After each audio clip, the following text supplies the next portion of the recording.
Izin selamat pagi. Kami dari kelompok 4. Perkenalkan, nama saya Jostantri Atmo, Linda Wulandari, Melsa, M. Zakir Ervani, Yelsa Sita Dwirani. Judul pada PPT hari ini adalah Parasitoda, struktur siklus hidup dan dampaknya. Topik 1. Pengenalan Parasitoda. 2. Siklus hidup Parasitoda. 3. Dampak terhadap kesehatan. 4. Pencegahan dan pengendalian. Pengenalan Parasitoda. Definisi Parasitoda. 1. Pengertian umum. Parasitoda adalah kelompok parasit yang dikenal sebagai cacing pita, hidup dalam saluran pencernaan inangnya dan dapat menyebabkan berbagai penyakit.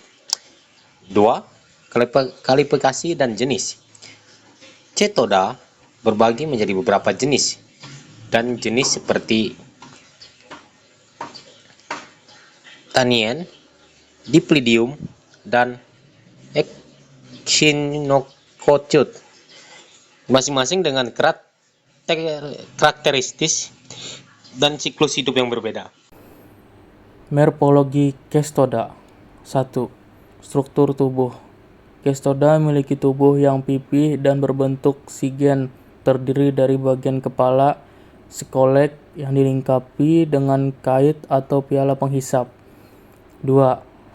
Sistem produksi Cestoda berkembang baik secara seksual dengan struktur produksi hermafrodit yang memungkinkan mereka untuk menghasilkan telur dalam jumlah yang besar. 3. Sistem pencernaan. Cestoda tidak memiliki sistem pencernaan yang lengkap.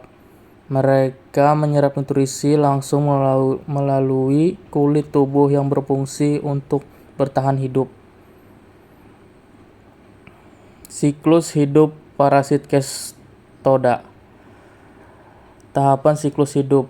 Yang pertama, telur. Telur adalah tahapan awal dari siklus hidup Cestoda, di mana telur dikeluarkan dari inang utama dapat bertahan di lingkungan sampai diambil oleh inang perantara. 2. Larva. Larva setelah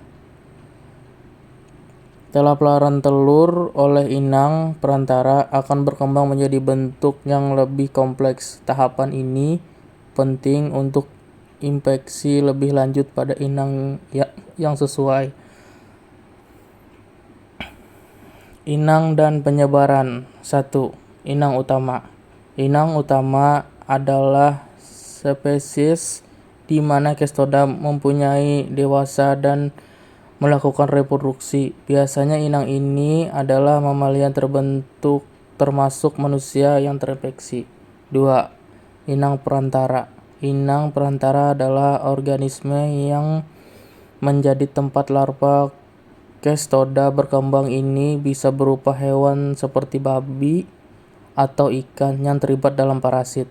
3. Pola infeksi. Pola infeksi menjelaskan bagaimana Cestoda menyebar antar inang. Ini termasuk rute penularan dan jenis makan yang menjadi sarana infeksi bagi manusia dan hewan. Dampak terhadap kesehatan, yaitu akan terjadi infeksi pada manusia yang gejalanya dapat bervariasi mulai dari demam, kelelahan, nyeri otot, hingga gejala gastrointestinal yang serius tergantung pada jenis infeksi. Diagnosisnya dilakukan melalui kombinasi riwayat medis, pemeriksaan fisik, dan serangkaian tes laboratorium untuk mengidentifikasi patogen penyebab infeksi. Ada juga dampak ekonomi, yang kerugiannya pada sektor peternakan akibat infeksi dapat mencakup penurunan produktivitas, kematian hewan, dan peningkatan biaya perawatan serta biosecurity yang diperlukan untuk mencegah penyebaran. Biaya pengobatan untuk infeksi dapat meliputi biaya dokter, obat-obatan, dan perawatan rumah sakit yang tidak hanya membebani individu tetapi juga sistem kesehatan secara keseluruhan.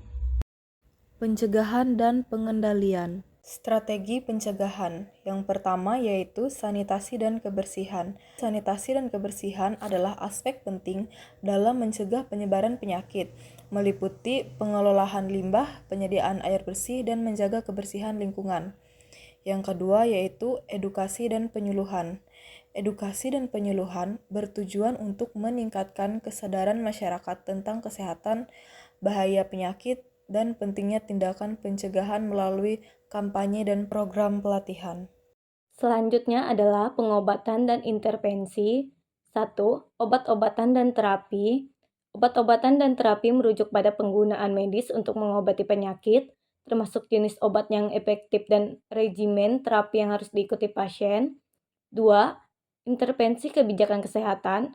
Intervensi kebijakan kesehatan mencakup langkah-langkah yang diambil oleh pemerintah untuk meningkatkan kesehatan populasi, termasuk kesehatan lingkungan, akses layanan kesehatan, dan regulasi. Cukup sekian presentasi dari kami. Jika ada yang salah, mohon dimaafkan. Terima kasih.